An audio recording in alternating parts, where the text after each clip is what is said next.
Bismillahirrahmanirrahim. Assalamualaikum warahmatullahi wabarakatuh. Senang sekali, terima kasih pada panitia. Kami diberikan kesempatan untuk melakukan presentase setelah kami mengirimkan abstrak kepada panitia. Pada hari ini senang sekali juga karena sempat hadir nantinya insya Allah pada pertemuan tahunan ISOI 2020. Perkenalkan kami Ma'ruf Hasim dari Universitas Halu Oleo, khususnya di Fakultas Perikanan dan Ilmu Kelautan. Universitas Halu Oleo. Kebetulan kami juga adalah pengurus Pengda ISOI di Kendari, khususnya Sulawesi Tenggara. Bapak dan Ibu, alhamdulillah judul kami untuk webinar kali ini itu adalah perkatan. Jadi preferensi perkatan epifit pada talus Eucema denticulatum dan juga pada alat Vertinet. Kami yang melakukan penelitian ini adalah Bubut, kemudian saya sendiri anggotanya, kemudian Ibu Salwia, Abdul Muiz, Warga, dan memang Bubut ini salah satu mahasiswa bimbingan kami yang melakukan penelitian ini. Kebetulan pada kali ini kami akan mencoba untuk mewakili untuk melakukan presentasi ini karena ini berkaitan dengan memang penelitian yang sedang kami lakukan, tim penelitian yang kami garap, dan ini merupakan rangkaian dari penelitian yang dibiayai oleh Ristek Dikti. Bapak dan Ibu, budidaya rumput laut itu banyak dilakukan oleh masyarakat pesisir. Ya, karena budidaya rumput laut ini adalah salah satu komoditas yang mudah dibudidayakan dan memang komoditas yang kalau dibilang itu sangat gampang untuk menghasilkan uang. Cukup melakukan budidaya ini dan menyimpan rumput laut pada satu daerah, mengikatnya dan menunggu sampai 40-45 hari, kemudian kita panen dan kita jemur. Ini adalah harapan baru sebenarnya bagi masyarakat pembudidaya. Masyarakat banyak melakukan budidaya rumput laut karena investasinya cukup murah. Di samping investasinya cukup murah, juga melakukan budidaya ini juga mudah. Ya, dengan peluang lain kemudian mengikat dan menyimpan seperti yang saya bilang tadi, itu cukup mendapatkan dalam 45 hari cukup mendapatkan dana ya, untuk hasil panen. Dan apalagi saat ini harga rumput laut misalnya walaupun statis tapi ada kecenderungan misalnya naik, dan itu memang diharapkan bahwa harga ini akan terus berkembang dan ini akan menstimulasi banyak masyarakat yang melakukan budidaya. Banyak masyarakat yang akan turun ke lapangan dan kemudian melakukan budidaya rumput laut sebagai salah satu income bagi mereka. Saat ini apalagi di musim pandemi saat ini ya sangat terbatas sumber-sumber penghasilan yang mungkin dapatkan. Banyak masyarakat yang akhirnya terjun ke laut, maksud saya bukan terjun untuk berenang, tetapi kemudian terjun ke daerah pinggir pantai untuk mendapatkan beberapa sumber-sumber income yang kemudian itu menjadi harapan bagi mereka untuk melakukan budidaya. Bapak dan Ibu, karena mudahnya melakukan budidaya rumput laut dengan sistem long line, itu kemudian menimbulkan berbagai macam persoalan. Ya, ada dua sebenarnya rumput laut atau jenis rumput laut yang dibudidayakan oleh masyarakat. Yang pertama adalah Capapicus alvarezi, yang kedua adalah Eucema denticulatum. Walaupun memang kita mengenal ada beberapa daerah mengembangkan misalnya Gracilaria daerah tambak. Tapi yang kita bahas kali ini adalah satu jenis yang umum digunakan yaitu Eucema denticulatum.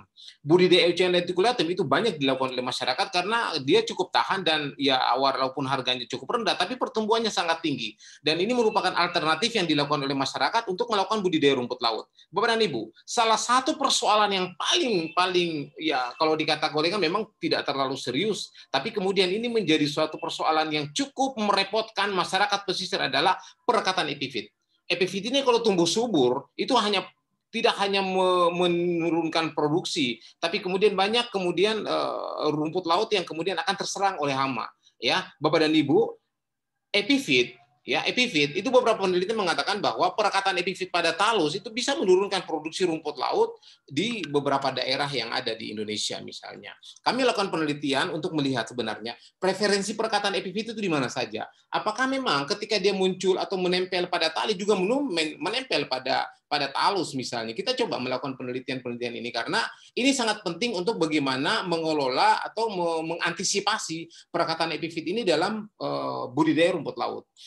Ini lokasi penelitian kami, Bapak dan Ibu. Itu salah satu daerah budidaya rumput laut di Kota Bau-Bau ya di Sulawesi Tenggara. Kalau kita lihat petanya, ini adalah peta Sulawesi Tenggara, ini adalah peta Indonesia. di peta Indonesia itu kita bisa melihat bahwa ini ya, Sulawesi Tenggara, dan salah satu daerah budidaya yang sering digunakan oleh masyarakat untuk melakukan budidaya adalah di Kota Bau-Bau. Memang daerahnya tidak terlalu luas untuk budidaya rumput laut, tapi cukup baik untuk menjadi daerah-daerah yang dikembangkan untuk budidaya rumput laut ini sendiri.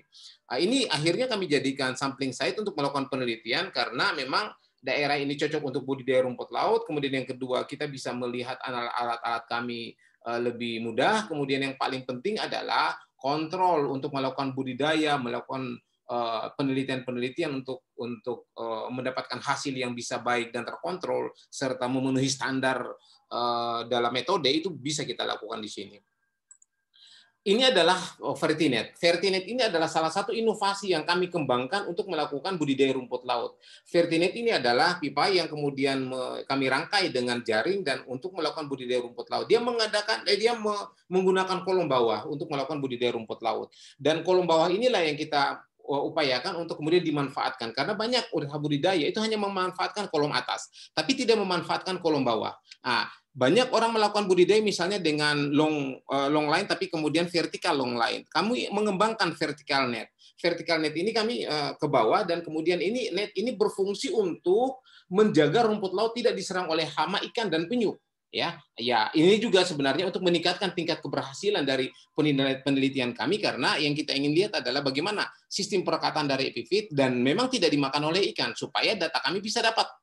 Bapak dan Ibu, kami menyimpan Vertinet itu ada 40 talus yang kami simpan dalam setiap Vertinet dan kemudian bobot dari setiap Vertinet ini metode kami ya itu adalah 50 gram ya. Kami letakkan di 4 tempat yang berbeda di 2 stasiun yang sudah saya sempat singgung di awal dan jenisnya adalah Eucema denticulatum ya. Memang yang pertama memang akan kami bersihkan kami bersihkan bibit dari Eucema denticulatum dari semua perekatan epifit ya kami betul-betul upayakan supaya tidak terjadi kerusakan pada talus dan kemudian kami simpan pada dalam Vertinet dan kemudian untuk melihat bagaimana apa yang terjadi setelah kami simpan epifit ini. Maksud saya apa yang terjadi ketika melakukan budidaya Eucema denticulatum. Kapan sistem perekatan dari epifit itu kemudian bisa ada. Dan memang ini kita akan mencoba untuk melakukan penghitungan setiap 10 hari tapi di hari pertama itu hari pertama itu kami melakukan pengamatan setiap 3 hari untuk mengetahui seberapa besar sebenarnya pelekatan epifit. Tapi sebelum 3 hari itu hari pertama itu tiap hari. Ya, ini untuk melihat apakah pada hari berikutnya itu sudah terjadi pelekatan atau belum. Itu kami amati. Ya, kami amati dengan menggunakan mata biasa, tapi kemudian kalau tidak kemudian kami menggunakan loop dan kemudian ini yang kami mencoba untuk melakukan pembesaran dengan alat yang kita dapat bahwa apakah memang ada pengaruh atau tidak. Bapak dan Ibu, ini adalah Eucema denticulatum yang kita gunakan dalam budidaya rumput laut. Oke, hasil yang kami dapatkan ternyata Bapak dan Ibu itu ada beberapa jenis memang yang melekat ya, ada beberapa jenis memang yang melekat pada talus. Kalau kita lihat memang yang paling banyak melekat dan ada terus itu Chondropicus papilosa. Ini adalah jenis epifit yang melekat di talus rumput laut memang dan sangat banyak itu pada 3 bulan yang kami lakukan penelitian itu dia ada terus. Ya, dari hari pertama misalnya sampai hari ke-40 itu dia ada terus ya. Dan kemudian yang paling banyak menempel tapi kemudian tidak ada di setiap bulan misalnya dia hanya muncul pada April dan Mei itu adalah Acanthophora spifera.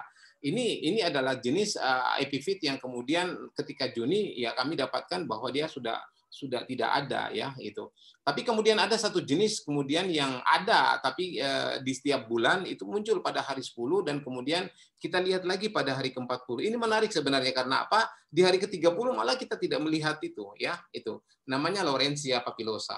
Oke, yang berikutnya setelah kami lihat berat dari semua epifit yang ada itu kami lihat ada satu jenis yang Chaetomorpha itu cukup kita tidak bisa menghitung talusnya tetapi kita menghitung beratnya karena banyak sekali melekat ya dia ada terus di semua bulan dan kemudian dia sangat berat malah beratnya itu 1,5 gram dia dan terus menurun sampai dengan Juni ya itu 1,7 gram malah dan dia akan berkurang di hari pada bulan 7. Pada bulan Juni. Bapak dan Ibu, ini adalah perkataan epifit pada Fertinet, ya. Dan pada alat ternyata memang kami dapatkan jauh lebih banyak lagi epifit, ya.